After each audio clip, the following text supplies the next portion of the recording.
The might of Chennai prevails on the night of the qualifier number 2. They've beaten the Delhi Capitals and ensured yet another Grand Slam Mumbai-Chennai IPL final.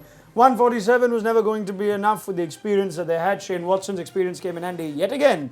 So a half century for him as well as his opening partner in an opening partnership that was 81 between Faf du Plessis and Watson. In the end, Chennai comfortable with 6 wickets in the win. On ESPN Cricinfo Matchday T20 to look back at that, Daniel Vittori along with Ajit Agarkar. Game decided in the first half for you? I think so. I think it was. I don't think Delhi without Rabada as well had enough. I mean, they needed that early wicket, that run-out real gift that Chennai had offered them. Unfortunately, Delhi couldn't quite take it. That might have made the game interesting because that is where they needed to strike early on, which they didn't. Otherwise, they never had enough runs. Once there was a bit of a partnership up top, Chennai were always going to chase that down. Better heads on their shoulders, just more experience, calmer heads than Delhi have. And Delhi just didn't bat well enough. Yeah, I mean, in some ways, we almost saw the worst of Delhi today. As much as the promise was, didn't see it with the bat, never really, except for the first couple of overs, didn't see it with the ball. Was it just a difference in experience in a big game? Possibly. I think you can have an off day. I think they probably scraped together a score in those last 2 or 3 overs to actually give them an opportunity in this game. But up until then, it had all been Chennai. And then I think after the first 6 to 8 overs of batting, particularly the way Faf du Plessis batted, I think they took the game away from him in particular because Watson was struggling. I think his run rate was well below 100, but for Faf to take the game on after they'd probably settled a few nerves, going slowly, but then Faf decided against Ishant Sharma. And that one over, and then from there he got the momentum and they started going. I think they scored 50 runs between the 5th and the 10th over, and that was the game. The game was really over at that stage. Okay, let's move towards our matchday match points. And first, focus on Chennai, who had a little bit of pressure about them because the way they went down against Mumbai, they won a good toss, chose to bowl, and the bowlers delivered 5 wickets between the spinners. We've seen that happen often, and we did put out that stat that when they pick up 5 wickets or more, Chennai never lose. So that stays consistent. What was it about today of Chennai's bowlers though? Just, again, nothing spectacular, just made sure they did their bits. And what they've done throughout the tournament, make less mistakes than the opposition. I think has usually been their way to go. Obviously, when they get a wicket or 2 early, then they put the squeeze on. But nothing special. I mean, Chahar's been good with the new ball. Usually gets them an early wicket, which helps. Today, Shardul opened with him and not Harbhajan, and then Harbhajan's come on.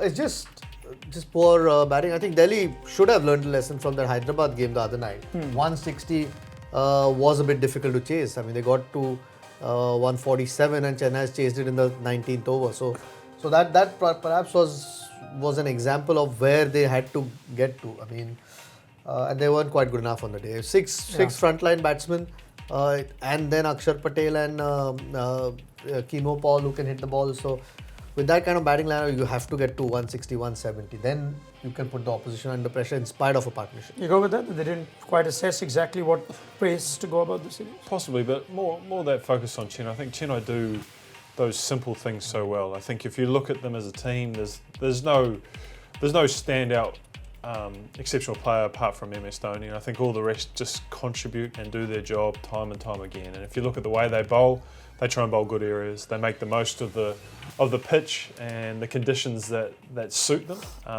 But ultimately they have to execute. And I think that sums up Dhoni's philosophy. It probably sums up Chennai's philosophy over all these years. They talk about no meetings and just getting on with things, but they probably have no meetings because they do the simple things really well, and they back that experience and they back themselves in those big conditions. So I think all that didn't allow Delhi to adapt or find a score or know what they wanted to do. I think Chennai just did the simple things so well. Yeah, I mean, I'm looking through that scoreboard and I'm hardly finding that scorecard, and I'm hardly finding an exceptional ball or a great moment in the field that's caused wickets. Prithvi Shaw, Dhawan, Munro, Shreyas Iyer, and then the rest towards the end. Everyone, because there were just such few bad balls bowled, whereas every now and then with other teams, you see the odd bad ball, the odd 15-run over which just changes momentum, like the Kimo Paul over they did. Yeah, but then also comes down to the batsmen. I mean, they are doing the simple things well. They are keeping it simple, not trying to try too much or just do the basics right. But then it comes down to the batsmen of having putting them under pressure a little bit. And Delhi weren't good enough. I mean, Prithvi Shaw again at the top. You need a start in such games. you don't quite get that. And then Munro came. Actually, Munro looked good. One of those shots which ended up to the fielder, but he was the one guy who looked like putting a Shikhar Dhawan again, kind of soft dismissal. So yeah, if when you get out for 147, or you do not get out, but you only score 147, the batsmen have got to take the blame. I think the bowlers definitely against this experienced lineup needed a few more runs, especially without Rabada. Yeah, we'll talk a bit more about Delhi's overall season review and perhaps the lack of one power overseas batsman to deliver. We'll come to that in a bit, but let's give Chennai's overseas batters in particular the credit, because they managed to put a partnership together in a game where he had significantly previewed around the lack of contributions other than MS Dhoni, and 81 from 10 overs, which was again, it was almost like that Sunrisers game, Dan, where Watson took his time. He hardly got a run in the first 2 or 3 overs, nearly ran himself and Faf du Plessis out of the same ball, and eventually goes home with a 50. So we're all set to hear the backing of the management coming good for Shane Watson. Well, I think probably more so, I said before around Faf's innings at the start, I think he took all the pressure away. They obviously almost run out first ball and a few other things going on, and then Faf around that 4th, 5th over started to take control, and he took on Ishant Sharma, and he took on Mishra when he first came to the crease as well. And we talked about how important Mishra was going to be for Delhi after the way he bowled in the previous game, and so Faf looked to sweep straight away, looked to put pressure on him, and that changed the momentum of the game. And once he'd settled, Watson started to feel comfortable. And I think Watson was 10 off 18 balls, 10 off 19 balls, and then he took to Chemo Paul, hit some sixes, and then it just got away from Delhi from there. But I think Faf's been in good form the last sort of 3 or 4 games, so he's built his timing right for the lead up into these finals, and now Watson might be doing the same thing as well. Yeah, it's almost like last year where you didn't expect who do you bank on to actually put your hand up in the final, and this is where MS List loves the fact that he has experienced players. Yeah, and Delhi helped the cause. I mean, that should have been an easy run out at the start. Changes the whole scenario of that game. Once you give those opportunities to experienced players, also the run rate helped. They knew they didn't have to chase a big total even after a slowish start. That's the thing, calmer heads. I mean, unlike Delhi, Delhi might have capable batters, but they're still inexperienced if you compare them to some of the Chennai guys. The better team on the night has won. It's as simple as that. I think they executed their skills better under pressure and just made it look easy at the end. Yeah, I mean, it's not like they're a big target to chase, Dan, but the selection call that they did make to technically remove one batter and bring in a bowler, in the end, not that either of them had much of a bearing or a contribution, but says something that don't mind playing the one batter less. Just the guys that you have need to do the job, and that's what MS Dhoni asked. Well, I think if MS could, he'd play 10 players just to sort of just to prove something. But I think what they did was they took that confusion out of their batting lineup, and I think they probably would have thought a lot about, well, how do we get VJ involved in the game? Do we open with him? Do we change that combination at the top of the order? And I think in the end, by taking that completely out of their thinking, they allowed everyone else to play with some freedom. And if you look at their batting order, it's pretty strong. I mean, Jadeja or Bravo coming in at 6 and 7, and I know Deepak Chahar can bat and Thakur can bat as well. So I don't think they missed anything from that. And then they once again didn't need the bowling either, because I think this wicket allowed those 3 spinners to be dominant, even though Jadeja didn't get through his overs. They used them at pretty much the right time, the perfect times for all their bowlers, and because they have so many options, they can just mix and match whenever they need to. And on the other hand, it looked like Delhi were really looking for options. They didn't have them to keep bowling Chemo Paul. They did look at the bowling lacked a little bit of team. Suddenly, they would have hoped for the pitch to slow down or grip a bit further to make it a little bit more or tougher for Chennai. I think it was a better pitch than the other night. Looking at that attack, it was never likely that they're going to stop Chennai under 147. That's why they needed more runs. Obviously, Rabada's a big miss, and someone like a Morris could have been their X factor, who's obviously fallen out of favour. Does that look like a bad selection in hindsight? Not really. I mean, Chemo Paul did well the other night, so how do you drop him? I don't think it was possible. And I think they would have loved to win the toss and chased it down, bowled first, and I think that makes Chemo Paul more valuable when he's bowling first rather than trying to take wickets in that situation. And that too, again, as we say, a score that was below par in the first innings. So that's the end. Delhi bow out of the tournament. Chennai march on to Hyderabad for another Mumbai-Chennai showdown. Hopefully this one will be closer, tighter than the 3 that we've had that have gone Mumbai's way this season. That later. For now, let's look back at the Delhi Capitals review, because it's been more positive than negative. They've surely entertained us, all sorts of things, with a blistering start at the 1K day where Rishabh Pant took Jasprit Bumrah on, and they have relied on Pant and Dhawan to carry this new look franchise. The overseas batsmen, that's an area of concern perhaps, and the failure to really maximize home advantage. They did end up winning 4 at the end, but there has been chat about whether the Kotla suits this particular style of Delhi batsmen and their lineup. So let's go one by one to that, and we'll start with the positives, because fair to say, Dan, after changing the look of the side, changing a lot of things at the auction table, backroom stuff and whatnot, there were more things to look forward to, and sort of Dhawan and Pant were at the core of that. I think every other team's going to change their name if it feels like you get a fresh start and no one lays the past on you. So I think other teams will try and change as well.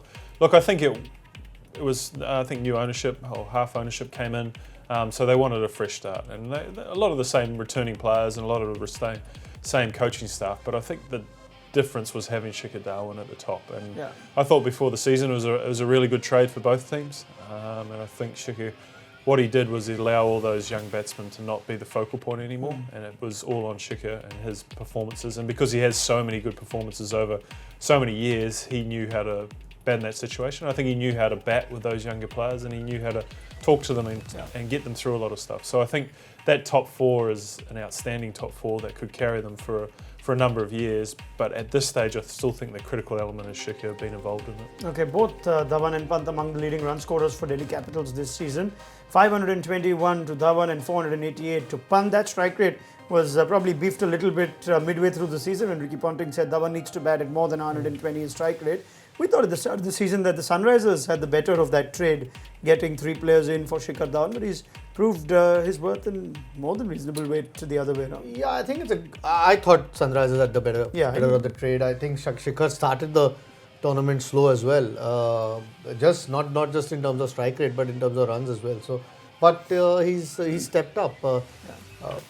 Again, unfortunately couldn't take Delhi all the way. Again, this game when it mattered, you needed that experience. That's why the runs all through that top 4, and still you don't end up making the finals. So maybe there is a key. I think obviously they're overseas batsmen that they probably needed Ingram or Munro to have a good season. Munro, I know, didn't play much. Ingram didn't have the impact that everyone said that he would, because he's been so good in some of the other T20 leagues, and that's why IPL is a little bit different. I mean, the conditions are obviously different. So. Also, that specialist nature of that overseas batter, because all the overseas batters that brought in are used to opening or batting in that top 3, so they may have to look at someone who actually is used to batting 5 or 6, because Ingram and Munro love batting up the top. Now let's have a look at the issues for the overseas batters, just pure numbers. And they tried Ingram, Munro and Shafin Rutherford, although in that number 4 to number 6 phase, 1 or 2 games that Colin Ingram batted at 3, and he got the most of opportunities, but an average of just 18.4, striking at 120. He's a better player around in other leagues. He comes with a bigger reputation, just Colin Ingram. And Munro too, with not really the breathtaking impact in any game.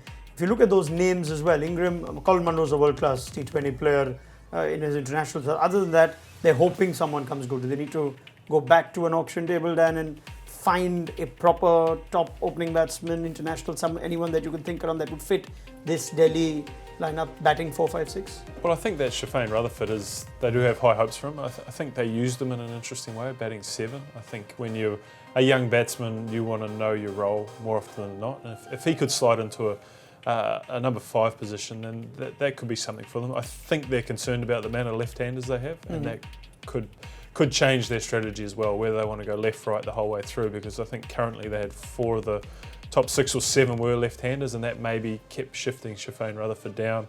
They looked like they wanted to leave him for the death, so he could be aggressive. Yeah. I think he can be a good option at 5 if they give him those opportunities. And Munro's a world-class player, like you said. It's just he's so suited to batting one or 2, but I don't think that opportunity is coming to him in this Delhi team. Yeah, well, you have to see who they have in the auction and figure at that point. But if you just end on a slightly positive note, the point Dan makes, that these 4 are likely to play on for a while now. I don't know what the retention policies will be like going forward, but if they keep Prithvi Shaw, Pant, Shreyas Iyer, even Dhawan, then this is another 4-5 years that they could really build a batting core. Ability is certainly there. Yeah. I mean, Shreyas Iyer, although for all the runs, the numbers, that strike rate for someone who bats in the top order isn't great. He'll have to work on that. I mean, depending on what role he's playing, whether he's trying to bat through the innings Even so, 119, Yeah. I think the strike rate for someone who's got over 400 runs or somewhere thereabouts. Obviously, Prithvi will be better off for this experience, and as a team, you hope that he gets better and has a bit more of a consistent season, because top order becomes so critical, as we've seen at Chennai again. Two guys playing well at the top generally dictates how the game goes. So. Yeah. But they certainly have 4 players who can be around for at least the next couple of years, 2 or 3 years at least. Yeah, a couple of things they can learn from Chennai is perhaps how to maximize home advantage, and they've not done that exactly, because they've won 4 out of 7. One of that was a super over game against KKR. But there was a period where they were just winning, just getting points for fun on the road and really struggling at the Kotla. So the win percentage goes up away, 6 out of 9 at the end of the day. And if you look at the type of players that they have and the type of pitch that the Kotla has produced, would you be tempted the least bit? What's the easier thing to change though? The pitch or the kind of players you bring? No, I can tell you, you can't change the pitch. You can't change the pitch then. Pitch is what it is from what I hear. Look, I don't think they'll be too unhappy. 4 out of 7 is not too bad. I mean, coupled with what they did away from home, it's one more win if you get 5 wins at home. So I think that their confidence they have from playing so well this season, getting to know that wicket, getting to understand how they can be successful on it, and a group of players who have another season under their belt, playing 7 games there. Look, I don't think they've got anything to worry about in terms of their home conditions. I think they're just a really good team who could compete for a long time. Yeah, you go that final review of Delhi would be that more positives to take from this season. And I think so. When you end up on the same points as the top 2 and only get picked because of run rate, from that top 2 spot, you can't complain too much. Obviously, there are obvious issues. Yeah. You'll have to, Shreyas Iyer for his leadership might be a bit more experienced next year as well. It's a big task for a young player to try and lead a team in the IPL. So hopefully he'll be better off that next year. A lot more positives than anything else for Delhi. All right. Well, they've got some time off now. Some of these players can even take a trip, watch the World Cup, and if they are going to go to England, then why not try Southampton this time, as we show you more sights and sounds of the United Kingdom. It's on England's south coast, and it's famous for a number of things, but nothing more than the Sea City Museum that also holds an interactive model of the Titanic. Here's more with Visit Britain.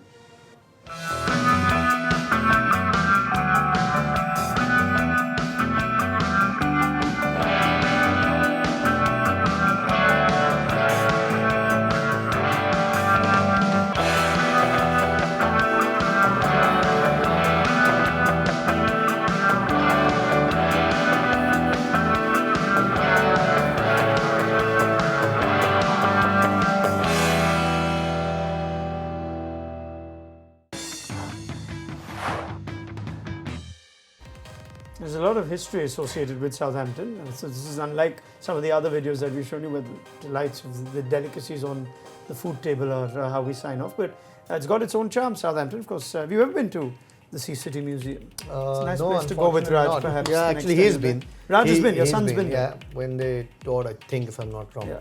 Your son is like 100 years old in the out there. Yeah. I mean, Titanic. Obviously, it's something that everyone knows about. So yeah, we played one day. Every time it's been wet and cold, in spite of being in the south. So didn't quite enjoy. But if you're wet and cold, then you might have had the time. It took me about 6 hours to warm up. By then I think I'd given about 60 runs in those. So. Yeah. Dan? Well, it's the first time we get to talk about the ocean. So out of all the places we've visited so far, I mean, it's a beautiful season. Well, it's bigger than a little town. But coming from New Zealand, it's one of the few times you get to go see the ocean and experience that as well. So I think a lot of the New Zealand guys love going there because it's sort of a reminder of home. Okay. You know where you can take some of them if you ever meet them again. You've got 3 kids, the Sea City Museum. I will. Are you a museum person? You like it? Well, you have to be with kids. Yeah, don't pin it on the kids. All right. You'll get more from that as we go forward. Let's have a look at how the Fab Four contest eventually played out between Daniel Vittori and Ajit Agarkar. And yourself? I'll figure if I want to be part of this. Oh, 92 points to Dan Vittori. Brilliant. Just falls short of 100. Jadeja and Mishra there. And let's have a look. With a chance, yeah. Let's have a look. Agarkar's nailed it. Watson's taken you home. He's taken you hard. What's wrong with you, Dan? It's a batsman's game. Just pick the batters. 80 points. Did I at least beat Dan? I at least beat Dan. What's with 19 points for MS? So 10 points for a catch, is it? Yeah, I must have taken that catch from Dhawan. Oh, I thought it was 20 for a catch. Yeah, I beat Dan. It's not about me. Right. You can also get ESPN Cricinfo's daily news on your Google Home. Don't forget that. And Dan Vittori, Ajit Agarkar, you have one more day of work. Thank you very much for your thoughts and your time.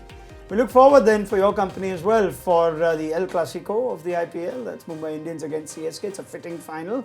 Most number of final appearances, most number of titles between these two teams. And it should make for a grandstand finale to IPL 2019. That'll be 7 o'clock on Sunday for ESPN Cricinfo Match Day T20. Bye-bye.